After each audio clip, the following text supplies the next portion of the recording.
On a pale morning in Arizona Territory, 1887, a rancher named Jonathan Hale opened his door and saw that silence staring back. Jonathan was no hero, just a Civil War veteran trying to live out his days far from politics, far from gunsmoke. His cabin sat miles outside Tombstone, where once men like Wyatt Earp made their stand. But Jonathan kept his head down. He wanted nothing but the company of his horses, the creak of old wood, and a little peace God hadn't yet taken from him. That peace ended the morning he found the wagon. It was old, left standing by his fence line, the mule tied off too long, chewing at nothing but dust. There were no tracks leading in, no tracks leading out.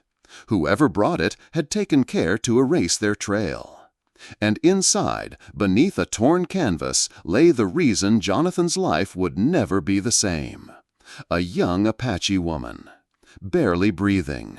Her wrists were bound, her lips split and dry, and across her back, cut deep, deliberate, was a word burned into her skin by knife.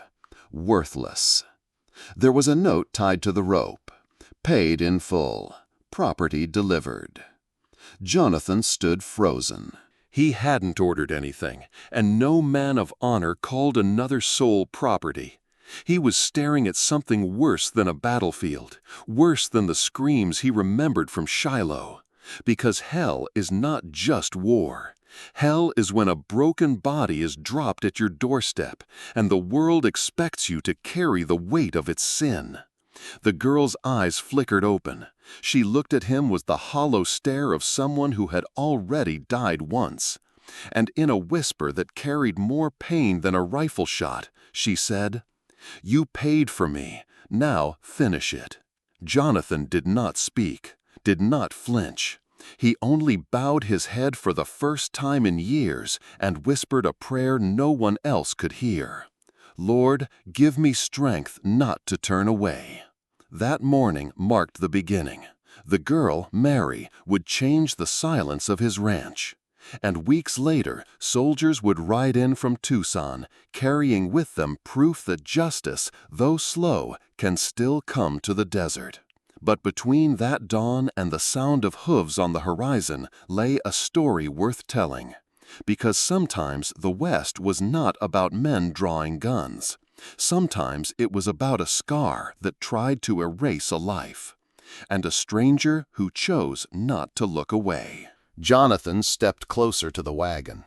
The mule gave him a weary look, as if it had stood tied to that post longer than any living thing should. He reached for the canvas with hands that had once held rifles in war, hands that still remembered the weight of blood. And when he pulled it back, the smell struck first. Sweat, old fear, the copper tang of blood baked into the Arizona sun. Mary lay twisted in the shadow of that wagon bed, not fighting, not pleading, just there, like someone the world had already thrown away. Her chest rose shallow, the kind of breathing that asked permission to continue. The scars across her back were no accident. They curved like letters cut slow, as if someone wanted their cruelty to last longer than their laughter. Jonathan let the canvas fall back into place. He looked at the note again. Paid in full. But he hadn't paid a damn thing, and that was the part that clawed at him most. Someone, somewhere, believed they had done him a favor. He cut the ropes from her wrists. Her skin was raw where the bindings had dug in. She didn't resist when he lifted her, light as a child in his arms, but heavy with the weight of what had been done. The floorboards creaked under his boots as he carried her into the cabin, setting her down in the corner room where the morning light did not reach. For a long while he stood there, not sure whether to fetch water or walk away. His life had been built on distance, from men, from towns, from memories. Distance kept the demons quiet. But there, in that silence, was a girl marked worthless, and a God he wasn't sure he still believed in, asking him whether he would prove the word true. Jonathan fetched water. He left it within her reach, along with a tin cup. He pulled an old blanket from the trunk, set it gently across her. Then he stepped back, giving her space, because some wounds weren't meant to be pressed with questions. She didn't speak, only turned her head toward the wall, eyelids trembling like they fought to stay closed. He could hear her breath, unsteady, fragile, as he walked away. He knew enough about silence to let it have its say. Out on the porch, Jonathan looked at the desert stretching in every direction. Not a single wind stirred. He thought of the letter carved into her flesh, the cruelty that named her less than human. And for the first time in years, he felt something rise inside him that the war had not destroyed. It wasn't rage, it wasn't pity, it was the weight of a choice. And choices out here had a way of echoing longer than gunfire. If you found this helpful, a quick like really helps us keep creating. The cabin was no stranger to silence. Jonathan Hale had built it with his own hands, cut the beams from mesquite and oak, and for years the only sound had been wind scratching at the shutters and coyotes yipping across the flats. But now there was another silence inside, heavier, uneven, broken by the shallow breath of the girl lying in the corner room. Jonathan kept his distance. He'd carried her in, set her down on the narrow bed, and that was as close as he'd come. A pitcher of water sat on the table beside her, the tin cup turned upside down so dust wouldn't settle inside. He replaced the cloth on her forehead twice that first day, each time careful not to wake her, careful not to touch more than he had to. The war had taught him how to tend wounds. Not cleanly. There had never been enough bandages in the field hospitals, never enough whiskey to numb the pain, but enough to keep a man alive another day. He cleaned the gashes on her wrists, wrapped them in strips of linen torn from his own shirt. She didn't stir. The only sign she was still tied to this world was the faint tremor in her ribs. At dusk, he lit the lantern and sat at the table, sipping his coffee, listening to the weight of the room. He had no questions for her. He knew the danger of questions too soon. A cornered soul only pulls further back. Instead, he waited, and in the waiting he heard his own heart reminding him of something he thought he'd buried in Virginia mud years ago: mercy. When morning came, she was awake but didn't look at him. Her eyes stayed fixed on the wall, as if the grain in the wood might carry her someplace safer. Jonathan set down a plate of bread and beans within reach. She didn't touch it while he was there. He stepped outside, let the screen door creak closed, and a moment later he heard the faint scrape of tin against wood. She ate when she was unobserved. It went on that way for days. Jonathan tending the ranch by daylight, feeding horses, mending fence lines, then returning to find she'd drunk the water, eaten enough to keep herself alive. He never crossed the threshold of her room unless she was asleep. Even then, he moved quiet as shadow. The desert itself seemed to hold its breath with them. No rain came. The sky each day was a hard blue, each night a vault of stars sharp enough to cut. And in that stark quiet, Jonathan found himself measuring time not by the sun, but by the sound of her breathing, sometimes shallow, sometimes steady, always reminding him that the choice he'd made at the wagon was still unfolding. He did not pray aloud, but some nights, after setting another cloth on her forehead, he lingered by the doorway and whispered words that hadn't passed his lips since boyhood. "Keep her, Lord. Keep her one more day." It wasn't much. It wasn't a soldier's command or a preacher's sermon. But it was the first admission that silence alone would not be enough. Out here, on the edge of a desert that remembered every sin carved into it, Jonathan Hale had allowed a stranger into his home. And now, the silence he'd once treasured had turned into something else, a silence that carried weight, that waited, that demanded an answer from both of them. By the fourth morning, the plate he left by her bedside came back to the table with crumbs instead of full portions. Jonathan didn't mention it, but the corner of his mouth tugged in something close to relief. A body that eats is a body that wants to keep going. She moved slower than the sun, but she moved. One afternoon, when Jonathan returned from the corral, the water bucket had been dragged halfway across the porch, and the dipper rested beside it. She had filled it herself, though her steps must have been unsteady to leave that trail of spilled drops across the boards. He didn't comment, only refilled the bucket and set it closer to the door where she wouldn't have to struggle. Her silence had its rhythm, and Jonathan found he could live inside it. She never looked him directly in the eye, not yet. But she began to rise from the bed without his help, to sit in the wooden chair by the fire as dusk settled. Some evenings, when the wind shifted and carried the smell of horses from the barn, he saw her shoulders stiffen. The memory of rope and boot heels lingered in her bones. One night, as he set a kettle to boil, he heard something unexpected, soft, nearly hidden beneath the hiss of flame. A sound that didn't belong to the desert or the wood or the tired groan of a man's boots. It was her voice, faint, unsteady, but carrying a tune older than the cabin itself. Jonathan paused with the kettle in his hand. The melody floated in the dim light, the kind of song soldiers hummed around campfires when the war was too loud for words. Shenandoah. The notes weren't whole, they broke like her breath, but they were there. He set the kettle down gently, as if any sudden movement might silence her. He didn't join in, he only listened, the roughness in his throat tightening. For 3 years since Appomattox, he had heard nothing in this house but wind and coyote cries.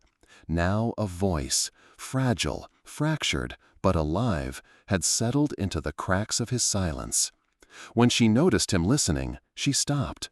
Her hands tightened on her knees, and the fire popped as if to cover the sudden stillness. Jonathan leaned back in his chair, eyes steady on the flame, as if he hadn't heard a thing. Sometimes kindness was in pretending not to notice. The days that followed carried more signs. She brushed the dust from the dishes after meals, careful and quiet. Once he found her in the barn, her thin fingers stroking the neck of his mare.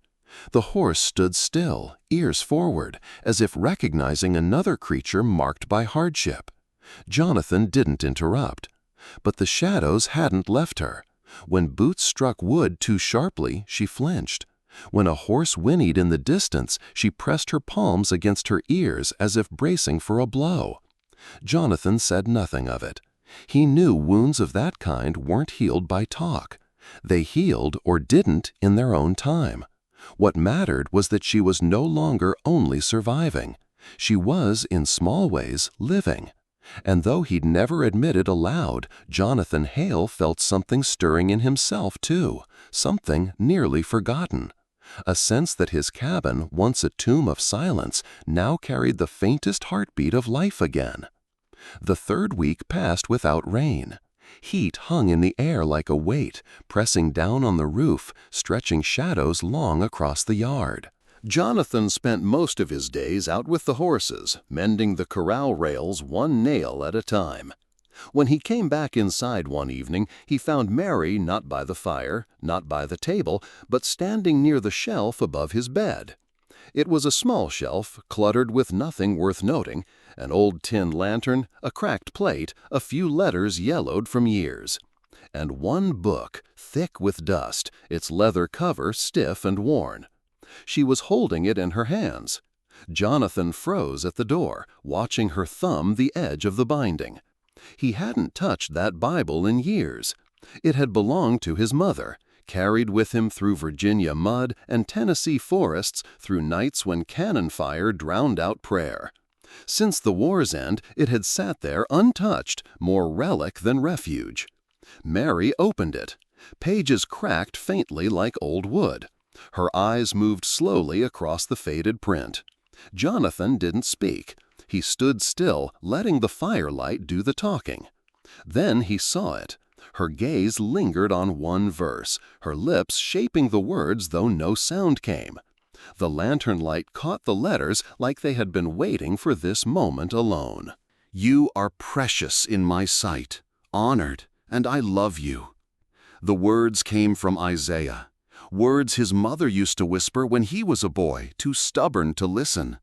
Mary's shoulders trembled. She set her hand against her back, tracing the ridges of the scar carved into her flesh. Worthless. The knife that had written it into her skin had meant to make it permanent. But here, in the quiet of his cabin, another word reached her, a word that no blade could erase. Precious. Jonathan's jaw tightened. He wanted to speak, to tell her that Scripture was right, that her worth was not bound in scars. But he knew words too early could break more than they mended. So he stood where he was, silent, letting the verse settle between them like a fragile thread. She closed the book carefully, almost reverently, and set it back on the shelf. For the first time since he'd carried her in from the wagon, she turned to face him. Her eyes were wet, but not from fear. They held a question, unspoken, as if asking whether he believed the verse too. Jonathan didn't answer with speech. He only gave a slow nod. Sometimes faith was best shown in presence, not proclamation. Mary brushed her sleeve across her face, then returned to the chair by the fire. The Bible remained where she'd placed it, but its words lingered in the room. Jonathan sat across from her, the silence no longer heavy, but filled with something else, like the faint first breeze before a storm. That night, as he lay awake, Jonathan found himself staring at the rafters, the verse echoing in his memory. For years he had wondered if the Lord had turned his eyes from him after all he had done in battle. But perhaps the verse wasn't only for her. Perhaps it was for him too. It was near midnight when Mary finally spoke. Jonathan sat by the fire, a tin cup in his hand, the coffee long gone cold. He hadn't expected words. 3 weeks had passed with only silence, with only scraps of sound, footsteps, the scrape of dishware, the hum of that old river song. But as the fire burned low and coyotes went quiet beyond the ridge, her voice slipped into the room like something that had been waiting too long. "You didn't touch me." Jonathan looked up. Her eyes were fixed on the flames, her hands knotted in her lap. She said it softly, as though surprised by the fact itself. He gave a single nod. "No more." Her shoulders eased, just enough to let another truth climb out. Most men would have. Jonathan tossed another log onto the fire. The sparks rose, shadows stretched across the cabin walls. His reply was steady, but quiet enough that it felt more like he was speaking to himself. "I ain't most men." Mary breathed once, sharp, as if holding back the weight of years. Then the silence broke again, not in fragments this time, but in a steady stream. She told him about the house, about clean clothes, long hours, and how at first it seemed a decent place for a girl with nowhere else to go. Then came the gambling, the cards spread across green felt, debts rising like floodwater. And when her master could no longer pay, he'd found another coin to wager. Her. Jonathan's jaw tightened, but he didn't interrupt. She described how the men had come for her in the night, how they bound her wrists, dragged her outside, laughed like it was all part of the game, and how, under torchlight, one of them carved the word into her back. Deliberate, slow, like it was less about marking her body and more about breaking her soul. She swallowed hard, her voice fading until it was barely more than air. "They wanted me to carry it forever, to remember I was nothing." The fire popped. Jonathan's hand curled tight around the tin cup until the metal pressed hard against his skin. He'd seen men gutted in trenches, seen bodies stacked after battle. But this was not war. This was cowardice carved under the same flag he had bled for. Mary turned her face away then, eyes shining in the firelight. She didn't ask him for comfort, didn't expect it. She only needed someone to know. Jonathan rose without a word, walked to the table, and set the cup down. When he came back, he lowered himself into the chair across from her. He didn't reach for her hand. He didn't speak against the memory. He only sat there, the weight of his silence joining hers, steady and unflinching. And for the first time, Mary's grieving slowed. Not because her story had grown lighter, but because she wasn't carrying it alone anymore. The fire had burned low by the time Mary's voice fell silent. Outside, the desert stretched into blackness. Stars pricked sharp against the sky. Jonathan sat a long while, staring at the coals, his jaw set tight. Her words clung to the air, heavy as the smoke curling toward the rafters. At last he stood, went to the cupboard, and pulled out an old tin box. Inside lay a few scraps of paper, folded letters browned with age, and a stub of ink and quill he hadn't touched since the war. He sat at the table, the lantern throwing a circle of light across the wood. Mary watched from the chair by the fire. She didn't ask what he was doing. She only held herself still, as if the act itself was fragile and she might break it if she spoke. Jonathan dipped the quill, pressed it to the paper. His hand trembled once, not from weakness, but from the weight of the choice. It had been years since he'd written to anyone outside Tombstone, years since he'd admitted he still had ties beyond these walls. But some burdens couldn't be carried in silence. The letter began simply, Captain Elias Boone. It's been near 20 years since Gettysburg, and longer still since we shared a fire. I write you now not as a soldier, but as a man who has found something rotten under this desert sun. He told only what mattered. A young Apache woman, scarred by men who should have been keepers of the law. A word carved into her flesh, meant to erase her worth. And the note left behind, proof enough of a system so corrupted it thought cruelty a favor. Jonathan paused, quill hovering. His knuckles whitened where they gripped the handle.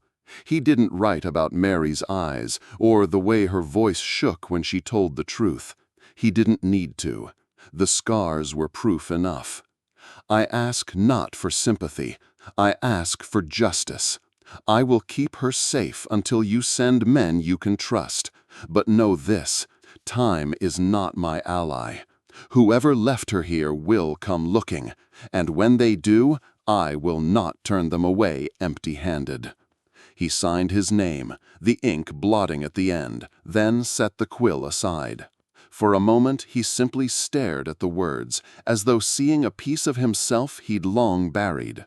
In writing it down, he had crossed a line, out of solitude, back into a world of loyalty, law, and consequence. Mary's voice came, soft but steady. You believe they'll listen? Jonathan folded the letter, sealed it with wax. They'll listen to scars, he said. The next morning, he saddled his horse and rode into town. At the small post office on Allen Street, he handed the envelope to the clerk, paid the fee for express delivery. The man promised a rider would carry it east and from there to Tucson. Weeks, maybe more, before a reply.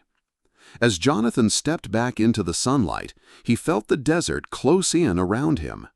The sky above was endless, but time had narrowed. Each day forward would be lived under the shadow of that letter, under the certainty that someone, somewhere, already knew where Mary had gone. And so the waiting began. The letter was gone, carried east by a rider with a strong horse and a promise that it would reach Tucson in due time. Jonathan knew better than to expect quick answers. Out here, justice moved on mule legs, slow and uncertain. All he could do was wait. And in the waiting, something unexpected began to take root. Mary was stronger now. She rose from the bed each morning, her steps steadier, her hands no longer trembling when she carried the tin cup. She kept herself busy, sweeping dust from corners that had long stopped bothering him, mending small tears in the blankets with thread she found in his cupboard. Jonathan never asked her to. She did it in silence, but the silence had changed. It no longer pressed heavy against the walls. It breathed. One afternoon he came in from the barn to find her humming again, the same old tune, Shenandoah, but clearer this time, the notes less broken. She was standing by the fire, sleeves rolled, drying the dishes with the corner of her skirt. Jonathan paused on the threshold watching her. He didn't say a word, but he felt it, the sound of life returning to a house that had long been little more than a shell. That evening, as the sun bled red across the horizon, Mary laughed. It wasn't much, just a quick, startled sound when one of the barn cats leapt onto the table, scattering papers across the floor. But it was a laugh, light and sudden, and Jonathan felt it cut through the years of silence like a knife through rope. He didn't smile in return, he wasn't sure if he remembered how, but something inside him loosened. Still, the shadows lingered. At night, when the wind rattled the shutters, he would sometimes hear her stir in the other room, her breath quick, uneven. Old memories clawed at her in the dark. Jonathan never intruded. He only kept the fire burning low in case she needed light to find her way back from whatever she saw behind her eyelids. One night, unable to sleep, he sat at the table and opened the Bible she had touched weeks before.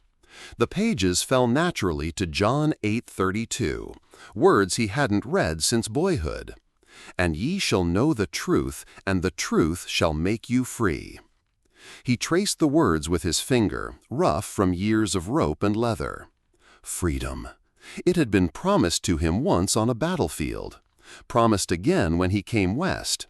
But sitting there in the glow of the lamp, he realized freedom wasn't just land or silence or distance.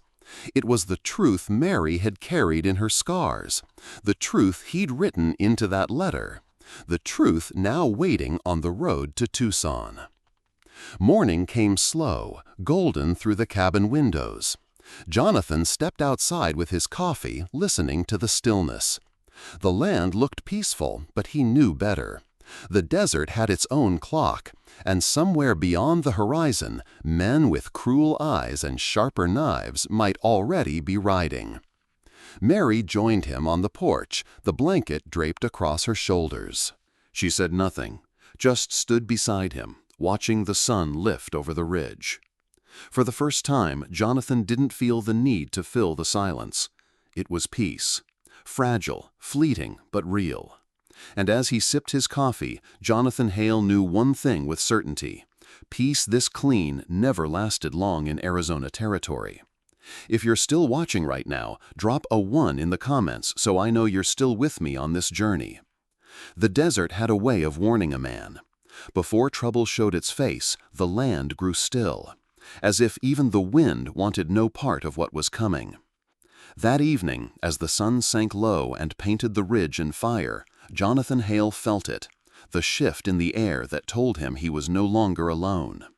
He stood on the porch, coffee cooling in his hand, when he saw the dust first. A thin trail rising against the horizon, moving steady, too steady for a wanderer. Within minutes, the shape of a rider took form. A lone horse cutting through the dying light, the man atop it sitting easy in the saddle, hat pulled low to hide his eyes. Jonathan didn't move. Years in war had taught him patience. A man who acted too quick was a man laid in the ground before his time. He leaned against the post, eyes narrow, watching as the horse drew closer. The creak of leather, the dull thud of hooves, it all carried sharp in the evening quiet. The rider pulled up just beyond the fence. He didn't tip his hat, didn't offer a greeting. His voice came flat, carrying across the dry yard like iron scraping stone. "I came for the delivery." Jonathan's jaw tightened. He didn't need to glance behind him to know Mary was inside, standing in the dim of the cabin, listening. He could almost feel the air shift within, her breath catching, her body tensing. The rider continued, casual as if asking for directions. "She was dropped here weeks back, paid in full. Now I've come to collect." Jonathan's jaw tightened. He didn't need to glance behind him to know Mary was inside, standing in the dim of the cabin, listening. He could almost feel the air shift within, her breath catching, her body tensing. The rider continued, casual as if asking for directions. "She was dropped here weeks back, paid in full. Now I've come to collect." Jonathan let the words settle, heavy and sour. Collect, as if she were a parcel left too long in the dust. He set his cup on the railing, slow, deliberate. His hand stayed loose by his side, not yet near the revolver, but close enough. The stranger dismounted, boots hitting the dirt hard. He tied his reins to the fence post, movements sharp, unhurried, like a man who believed the ground itself belonged to him. Jonathan straightened, eyes locked under that shadow under that brim. In the fading light, neither spoke further, but the silence between them was thick as gunpowder. For weeks Jonathan had known this moment might come.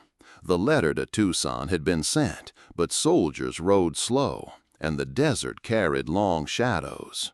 Trouble had found his door before justice could. And standing there in the blood-red glow of sundown, Jonathan Hale understood. There would be no turning back. The stranger stood just inside the fence line, boots planted firm in the dirt, the last light of sundown cutting sharp across his jaw. His horse shifted behind him, tail flicking at flies, but the man himself didn't move. He had the look of someone used to taking what he wanted, the kind who mistook silence for surrender. Jonathan Hale stayed on the porch, leaning against the post like he had all the time in the world. His shoulders were loose, his chin steady, but his eyes never left the shadow under that hat brim. One hand rested at his side, the other brushing slow against the railing, close enough to steel if steel was needed. The air between them thickened. Not a sound carried across the yard. No birds, no insects, just the scrape of boots when the rider shifted his weight. Jonathan measured him with the patience of a man who had seen too many fools reach too quick for their gun. A duel wasn't always won by speed. Sometimes it was won by the one who refused to blink. From inside the cabin, a crack in the shutters gave Mary a narrow view. She pressed herself against the wall, watching. Every muscle in her body pulled taut. She knew that voice, that tone, the sound of men who had treated her life like a wager on a gaming table. Her breath came short, her fingers digging into the wood until splinters bit her skin. The stranger called again, voice louder now, trying to break the stillness. "Best step aside, old man. Don't matter none what she told you. She ain't yours." Jonathan didn't move. The words rolled past him like dust on the wind. He had no intention of explaining himself, no need to bargain or curse.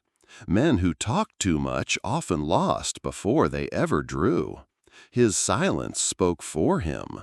It told the rider that this ranch wasn't empty ground, that whatever business he thought he had here was already weighed and found wanting. The man spat in the dirt, his hand drifting toward his belt. Jonathan's gaze followed, calm, unhurried, the way a hawk watches a rabbit. His breathing stayed even, but beneath the calm his body coiled tight, waiting for the moment when stillness would no longer hold. Inside, Mary's chest burned. She wanted to close her eyes, to block out what she knew was coming, but she couldn't. For the first time, someone stood between her and the men who had once claimed her. She would not look away. The desert had fallen quiet, as if the land itself was bracing, and Jonathan Hale, steady as stone, waited for the stranger to take the first wrong step. The man shifted, a lazy step forward, as if testing how far he could press. His boots crunched against the dry earth, each sound sharp in the still air. Jonathan didn't flinch. He had seen that move before, in camp, in alleys, on broken ground after battle. Men like this always believed hesitation was weakness. Another step, this one toward the porch. That was enough. Jonathan moved fast, the kind of fast that came from muscle and memory, not nerves. His boots struck wood as he closed the distance in 2 strides, his hands seizing the stranger's collar before the man's fingers even brushed his pistol. With the same motion, Jonathan drove him back hard against the fence post. Dust flew up, the mule in the pan braying sharp at the sudden violence. Cold steel flashed, not in a drawn gun, but in the barrel Jonathan pressed under the man's chin, steady, immovable. His voice was low, steady as the iron itself. "You take one more step toward that door, and you won't take another." The man snarled, tried to twist free, but Jonathan had the weight of years behind him. He wrenched the revolver from the stranger's holster and tossed it into the dirt, well out of reach. Then, with a swiftness that surprised even Mary watching from inside, he spun the man down to the ground, knee grinding into his back, as rope looped around his wrists. The struggle lasted seconds. Not a flashy duel, not a test of skill at 10 paces, just blunt, efficient force. By the time the dust settled, the man lay bound, gag shoved tight to cut off his curses. Mary pressed her hands to her mouth, eyes wide. For so long she had only known men who used their strength to break her, to trade her, to brand her as less than human. Now she saw strength wielded for something else, for her protection, not her destruction. Jonathan dragged the man upright and tied him to the same post he had once leaned against so calmly. The rider's hat fell, face exposed, eyes full of rage, but no longer control. Jonathan didn't gloat. He didn't even look at him long. His attention shifted back to the cabin, to the faint outline of Mary framed in the dim firelight. He gave the smallest nod, as if to say, "It's done, for now." The desert swallowed the sounds again, but it wasn't silence anymore. It was the aftermath of a storm, and Jonathan Hale knew storms rarely came alone. The man was tied to the fence post, head slumped forward, rope biting into his wrists. The desert night came quick, swallowing the last of the red horizon, until only the silver of the moon cast light across the yard. Coyotes yipped in the distance, their cries carrying sharp in the still air. Every sound seemed louder with him out there. His muffled curses, the scrape of boots when he shifted, the rough pull of rope against wood.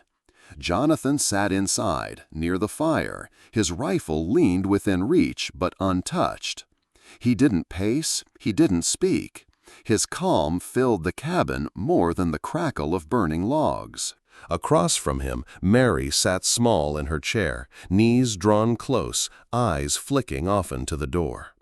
She could feel the wake of the man outside pressing against the walls, as if his presence alone might seep through the cracks.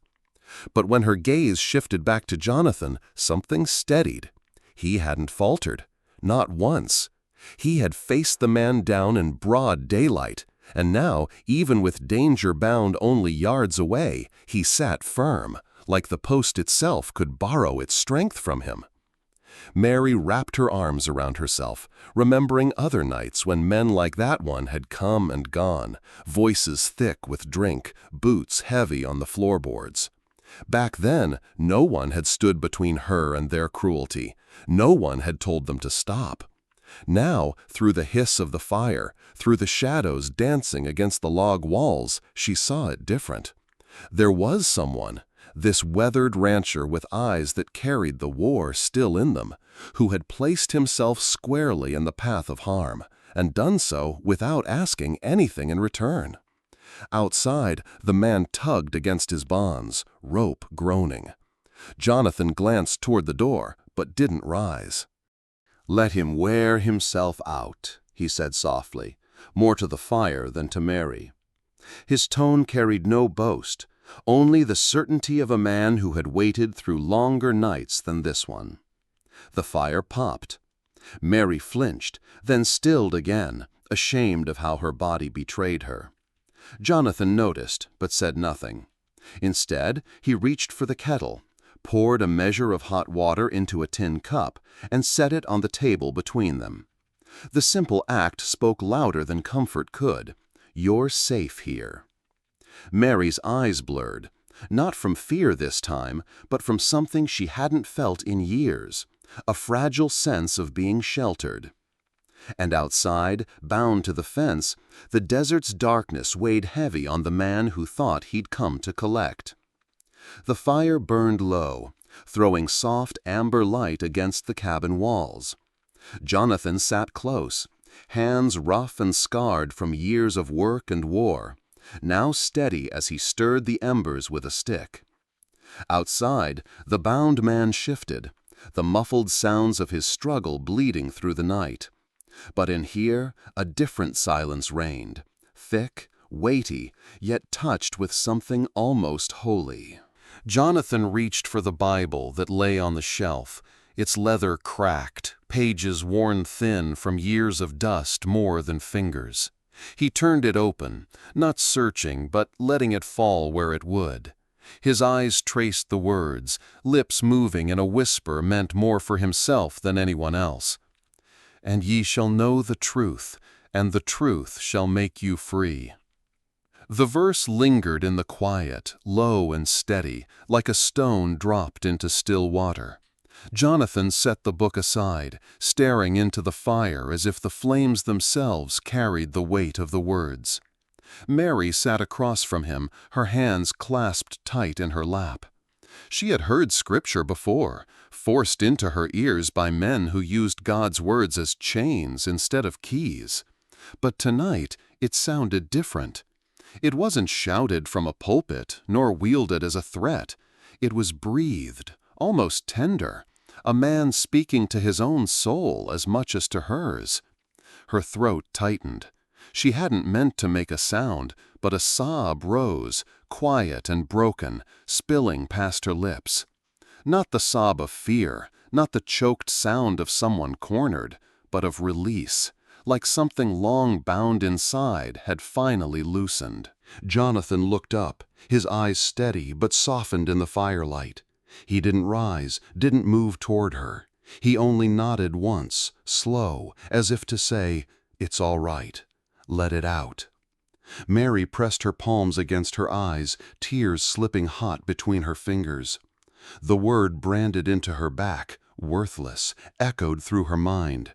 But tonight it was met by another word, one she had almost forgotten, precious.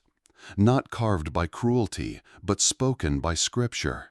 Not burned into her skin, but breathed into her spirit. The fire popped again, sparks leaping like tiny stars.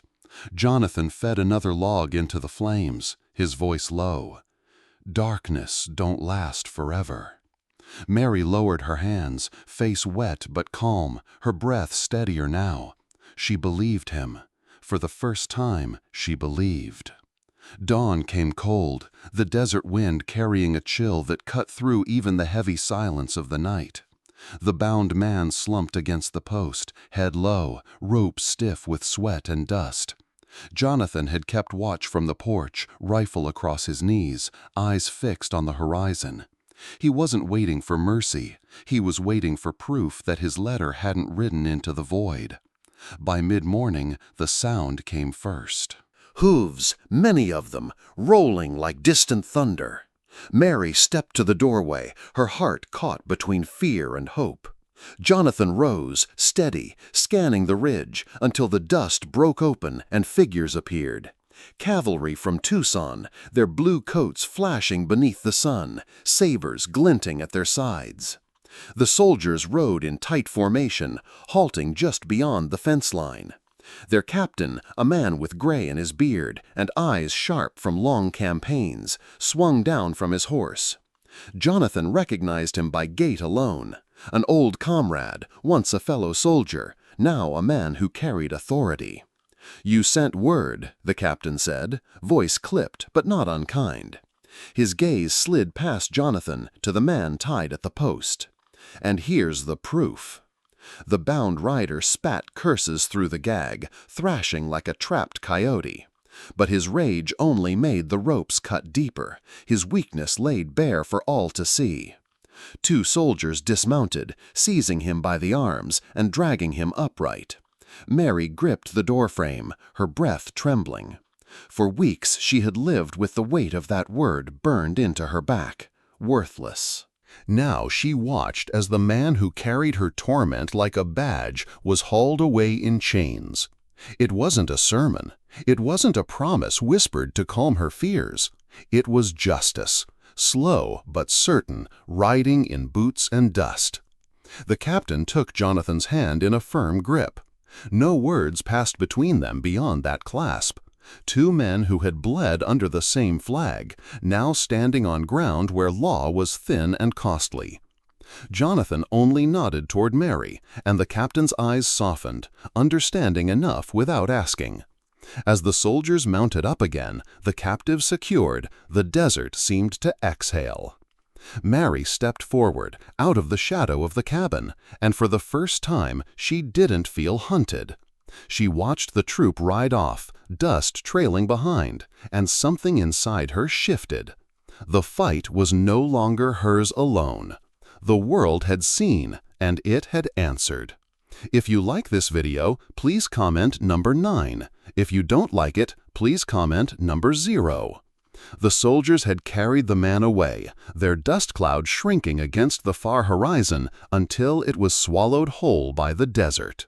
When the last hoofbeat faded, a stillness fell, not the heavy silence of dread, but the kind that settles after a storm, when the earth itself seems to rest.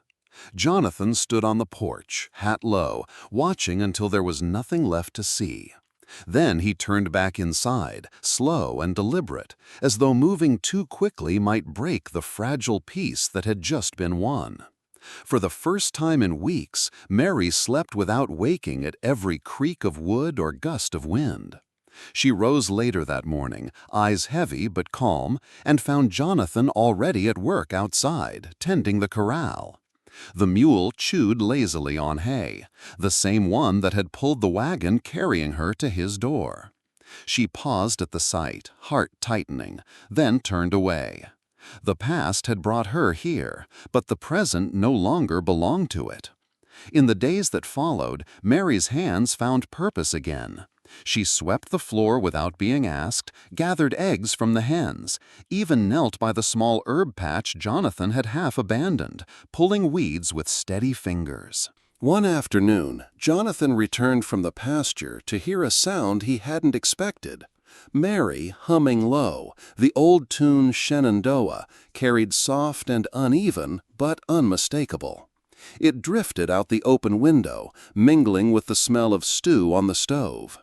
He paused outside, boots planted in the dirt, and let the sound wash over him.